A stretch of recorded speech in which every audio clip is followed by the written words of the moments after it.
نحمده ونستعينه ونستغفره ونؤمن به ونتوكل عليه ونعوذ بالله من شرور أنفسنا ومن سيئات أعمالنا من يهده الله فلا مضل له ومن يضلله فلا هادي له ونشهد أن لا إله إلا الله وحده لا شريك له ونشهد أن محمدا عبده ورسوله أما بعد فأعوذ بالله من الشيطان الرجيم بسم الله الرحمن الرحيم شهر رمضان الذي أنزل فيه القرآن هدى للناس إن الله وملائكته يصلون على النبي يا أيها الذين آمنوا صلوا عليه وسلموا تسليما اللهم صل على سيدنا محمد النبي الأمي وعلى آله وبارك وسلم عدد كل معلوم لك دائما أبدا يا رب صل وسلم دائما أبدا على حبيبك خير الخلق كلهم والحبيب الذي ترجع شفاعته لكل حول من الأحوال مقتحم عزیز بھائیرو اللہ تعالیٰ तव्हां असां जी ज़िंदगीअ में हिकु दफ़ो ॿीहर रमज़ान मुबारक ऐं रहमत जो मौक़ो फ़राहम अता कयो आहे। यकीनन इहा सआदत आहे, ख़ुशि नसीबी आहे, छो त खोड़ असांजा मुस्लमान अहिड़ा बि हुया जेके अॻे रमज़ान में हुया, हिन रमज़ान में न आहिनि। पर ईअं बि थींदो जो खोड़ अहिड़ा मुस्लमान जेके हिन रमज़ान में आहिनि उहे अॻे रमज़ान में न हूंदा। बहरहाल रमज़ान तव्हां असांजे ज़िंदगियुनि में ईंदो रहे थो। केतिरी उमिरि गुज़ारी आहे ओतिरा रमज़ान असांजा पोइ ज़िंदगी में गुज़रिया आहिनि। अॻिते केतिरी आहे ज़िंदगी ओतिरा रमज़ान असां पंहिंजी ज़िंदगी में गुज़ारींदासीं। लेकिन भला मुस्लमान, भला मोमिन, भला इंसान उहे आहिनि जेके ज़िंदगी जे रमज़ान खे पंहिंजे महबूब मोहम्मद करीम सल्लल्लाहु अलैहि वसल्लम जन जे ॾसल तरीक़े मुताबिक़ गुज़ारनि था। अज़ीज़ो, रमज़ान मुबारक जो महीनो अल्लाह तबारक व तआला सां ताल्लुक़ ऐं प्यार जो महीनो आहे। अल्लाह ताला सां मुहबत जो महीनो आहे ऐं रमज़ान मुबारक जो महीनो मस्जिद सां मुहबत जो महीनो आहे, क़ुरान पाक सां ताल्लुक़ ऐं मुहबत जो महीनो आहे। अल्लाह तबारक व तआला पंहिंजे ॿाननि खे वक़्तन फ़वक़्तन अहिड़ा मौक़ा ॾिए थो त जीअं इंसान गुनाहगार मां अल्लाह खां माफ़ी घुरी पंहिंजे गुनाहनि जी सफ़ाई पेश करनि। इन जे करे रमज़ान मुबारक जो महीनो सॼे में सॼो उहो रहमत ऐं मग़फ़िरत जो महीनो आहे। जनाब रसूलुल्लाह सल्लल्लाहु अलैहि वसल्लम जन ख़ुदि रमज़ान खां अॻु में रमज़ान जी तयारी कंदा हुआ ऐं सहाबा इकराम खे बि उन शइ जो दर्स ॾींदा हुआ ऐं रमज़ान मुबारक जो पाण वॾे एज़ाज़ सां इस्तक़बाल फ़रमाईंदा। ऐं जनाब रसूलुल्लाह सल्लल्लाहु अलैहि वसल्लम जन रमज़ान में क़ुरान पाक जो घणो पढ़णु साईं जन ॿुधायो आहे त क़ुरान पाक रमज़ान में घणो पढ़ो। साईं जन बि पढ़ंदा ऐं सहाबा इकराम जो बि इहो ई तरीक़ो आहे। त अज़ीज़ो, त रमज़ान पाक में इंसान जे लाइ ज़रूरी आहे त क़ुरान पाक घणो पढ़े, क़ुरान पाक घणो पढ़े, छो त रमज़ान ऐं क़ुरान जो पाण में वेझो वेझो ताल्लुक़ आहे, वेझो वेझो ताल्लुक़ आहे। शहर रमज़ान الذي انزل فيه القرآن هدى للناس, इहो रमज़ान जो महीनो उहो आहे जो उनज़िल फ़ील क़ुरान, इन में क़ुरान पाक नाज़िल कयो वियो। उहो क़ुरान जेको हुदल लिन्नास, इंसाननि जे लाइ हिदायत जो ज़रियो आहे। त अज़ीज़ो, तव्हां ऐं असांखे बि ज़रूरी आहे जेकॾहिं घणो क़ुर न पढ़िजे त कम अज़ कम हिकिड़ो ख़तमु क़ुर पाक जो रमज़ान में कढिजे। इमाम आज़म अबू हनीफ़ा रहमतुल्लाह अलैह तव्हां ऐं असांजे फ़िक़े हनफ़िया जा इमाम आहिनि। इमाम साहब वक़्त जा वॾा आलिम हुया, जयद आलिम हुया। ऐं इमाम साहब जे ज़माने में ॿिया एॾा आलिम न हूंदा हुआ जेके आम माण्हुनि खे मसइला ॿुधाइनि, माण्हुनि जा मसइला हल करनि। पोइ इहे माण्हुनि जा मसइला बि हल कंदा हुआ, माण्हुनि जूं ज़रूरतूं बि पूरियूं कंदा हुआ। पर रमज़ान में इमाम आज़म अबू हनीफ़ा रहमतुल्लाह अलैह जन जो इहो मामूल हुयो जो रमज़ान में क़ुर पाक जा 61 ख़तम कढंदा, 61 ख़तम। हिकिड़ो सुबुह जो ख़तमु कढंदा, हिकिड़ो शाम जो। इन हिसाब सां 3 ॾींहंनि जा थींदा 60 ख़तम, ऐं हिकिड़ो ख़तमु जेको तरावीहनि में।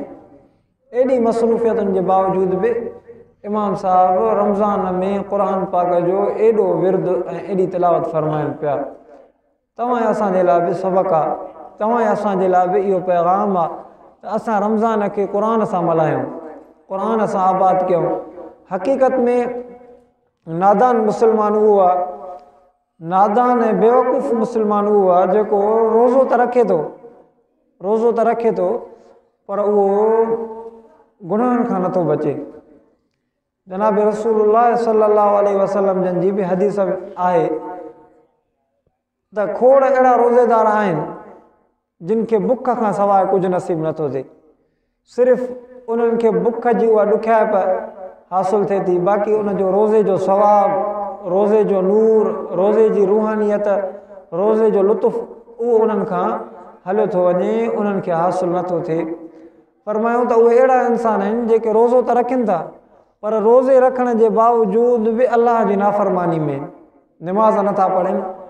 रोज़े रखण जे बावजूद बि मोबाइल में उहे ड्रामा ॾिसनि था, ग़लति शयूं ॾिसनि था, पंहिंजो टाइम ईअं पास करनि था। रोज़े रखण जे बावजूद बि गिला करनि था, ग़ीबत करनि था, मुस्लमाननि खे गंदगारियूं ॾियनि था, तकलीफ़ ॾियनि था। पंहिंजे घर में उहो फितने फ़साद सां ज़िंदगी गुज़ारनि था, गंदगार सां ज़िंदगी गुज़ारनि था। त हाणे साईं जन फरमायो त अहिड़े इंसाननि खे, अहिड़े रोज़ाइतनि खे सिर्फ़ु बुख खां सवाइ ॿियो कुझु हासिलु न थींदो।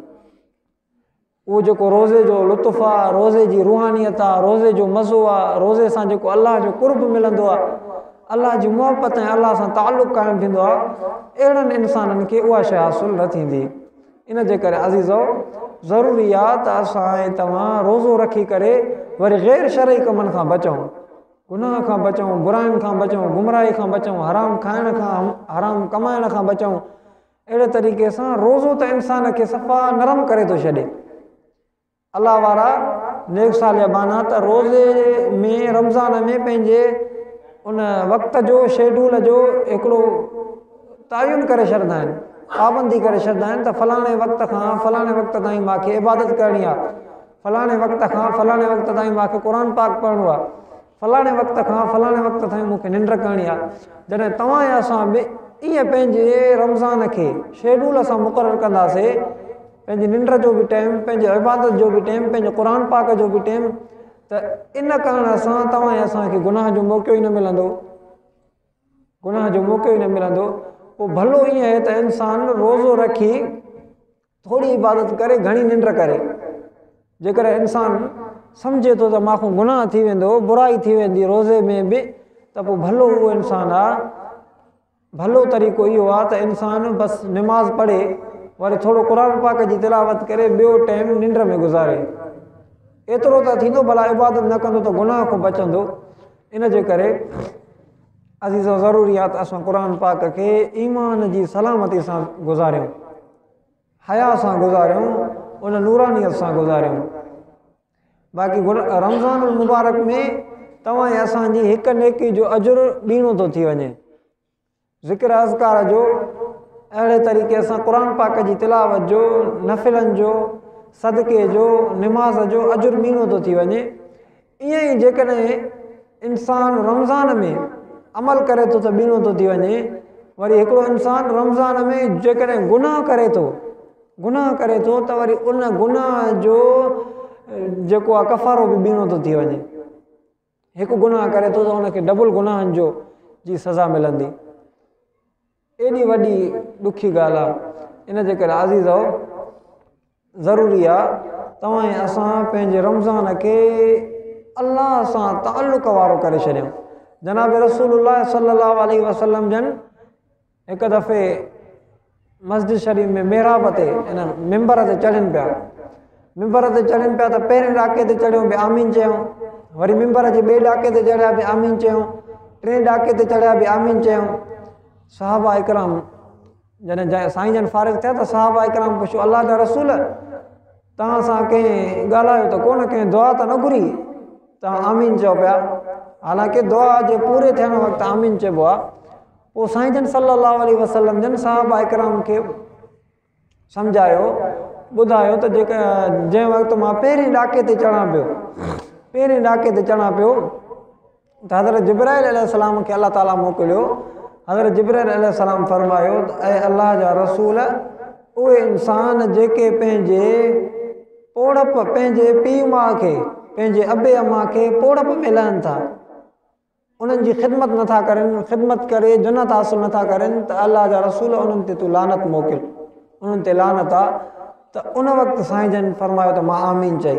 त वाक़ई अहिड़नि इंसाननि ते लानत हुजे जेके पंहिंजे अबे अम्मा खे पोड़प में लहनि था, पोइ बि उन्हनि जी ख़िदमत नथा करनि, पोइ बि उन्हनि जी ख़िदमत चाकरी नथा करनि, उन्हनि खे ॾुख तकलीफ़ खां नथा बचाइनि। त जनाब रसूलुल्लाह सल्लल्लाहु अलैहि वसल्लम जन ॾे अलाह ताला इहो पैगाम मोकिलियो त ऐं अलाह जा रसूल अहिड़नि इंसाननि ते लानत कर। साईं जन आमीन चई। मक़सदु हाणे जेके इंसान पंहिंजे अबे अम्मा खे पोड़प जी हालत में लहनि था, पोड़प जी हालत में ॾिसनि था, पोइ बि उन अबे अम्मा जी ख़िदमत चाकरी नथा करनि, उन्हनि खे जेको आहे पैसो पाई नथा ॾियनि, उन्हनि खे ॾुख तकलीफ़ ॾियनि था, त हाणे अहिड़नि इंसाननि ते अलाह जे रसूल जी लानत थियल आहे। अज़ीज़ो पंहिंजे अबे अम्मा जी ख़िदमत बि कजे। वरी ॿिए ॾाके ते जनाब रसूलुल्लाह सल्लल्लाहु अलैहि वसल्लम चढ़ी जेको आमीन चई, साईं जन फरमायो त जॾहिं ॿिए ॾाके ते मां चढ़ियुमि त हज़रत जिब्राइल अलैहिस्सलाम फरमायो त अलाह जा रसूल, अलाह ताला फरमाए थो त जंहिं मजलिस में तुंहिंजो ज़िक्र थिए, जंहिं मजलिस में तुंहिंजो नालो खजे, हाणे तुंहिंजो उम्मती तुंहिंजे नाले खजण ते सल्लल्लाहु अलैहि वसल्लम न चवे, हिकु दफ़ो सभु चओ सल्लल्लाहु अलैहि वसल्लम, तुंहिंजो उम्मती तुंहिंजे नाले खजण ते सल्लल्लाहु अलैहि वसल्लम न चवे, दुरूद शरीफ़ न पढ़े, त हाणे अहिड़े उम्मती ते बि लानत आहे। साईं जन आमीन कई। त यानी उलमा इकराम फरमाइनि था त जंहिं मजलिस में जनाब रसूलुल्लाह सल्लल्लाहु अलैहि वसल्लम जन जो तज़किरो थिए, नालो खजे, त मुस्लमाननि ते हिकु दफ़ो दुरूद पढ़णु वाजिबु आहे। जेकॾहिं न पढ़ंदो त गुनाहगार थींदो। उहो इन ॿिए दफ़े हिते जनाब रसूलुल्लाह सल्लल्लाहु अलैहि वसल्लम जन आमीन चई। टियों दफ़ो जेको ॾाके ते चढ़ी आमीन चयो, साईं जन फरमायो टियों दफ़ो मां जेको ॾाके ते चढ़ी आमीन चई त हज़रत जिब्राइल खे अलाह ताला मोकिलियो इन पैगाम ॾेई, इहो पैगाम ॾेई करे त तूं पंहिंजे उम्मत उहे उम्मती तुंहिंजा जिन खे रमज़ान उन जी ज़िंदगी में मिले थो, उन्हनि जी ज़िंदगी में रमज़ान जो मौक़ो फ़राहम थिए थो, उन रमज़ान जे मिलण जे बावजूदि बि उहे पंहिंजे गुनाहनि जी मग़फ़िरत नथा कराइनि, पंहिंजे अलाह खे राज़ी नथा करे सघनि, त ऐं महबूब मोहम्मद करीम अलाह ताला फरमाए थो त अहिड़नि इंसाननि ते बि लानत आहे। साईं जन आमीन कई। एॾो एॾो एॾो ॾुखियो मामिलो आहे जो जंहिं इंसान जी ज़िंदगी में रमज़ान जो मौक़ो मिले, एॾो वॾो क़ीमती मौक़ो मिले जेको मग़फ़िरत जो ऐलान आहे, ख़ुदि मग़फ़िरत जो सबबु आहे, त हाणे उन रमज़ान जे एॾे वॾे मौक़े मिलण जे बावजूदि बि जेकॾहिं को इंसान, को मुस्लमान, को उम्मती अलाह ताला खां माफ़ी नथो घुरे, पंहिंजे गुनाहनि जी मग़फ़िरत नथो कराए, त हाणे अहिड़े इंसान ते बि अलाह जी लानत मोकिलियल आहे। जनाब रसूलुल्लाह सल्लल्लाहु अलैहि वसल्लम बि अहिड़े इंसान ते लानत मोकिले आहिनि। त ज़रूरु अज़ीज़ो हाणे तव्हां ऐं असांखे घुरिजे त असां ऐं तव्हां इन लानत मां निकिरूं, तव्हां ऐं असां इन लानत मां निकिरूं। इन लानत खां बचणु इहो ई आहे त असां रमज़ान खे जंहिं तरीक़े सां अलाह ऐं अलाह जे रसूल ॾसियो आहे उन तरीक़े सां गुज़ारियूं। इंसाननि ते रोज़ो फ़र्ज़ु आहे मुस्लमाननि ते। जेकॾहिं कंहिं इंसान बग़ैर कंहिं शरई उज़र जे, बग़ैर कंहिं उज़र जे रोज़ो गुसायो रमज़ान मुबारक जो, हदीस शरीफ़ में अचे थो सॼी ज़िंदगी उहो रोज़ो रखे, सॼी ज़िंदगी रोज़नि जा उहो उन रोज़े जो कफ़ारो अदा करे, पूरी ज़िंदगी उन रोज़े जो हक़ अदा न थी सघंदो, पूरी ज़िंदगी। एॾो रमज़ान मुबारक जो रोज़ो अहमियत वारो आहे।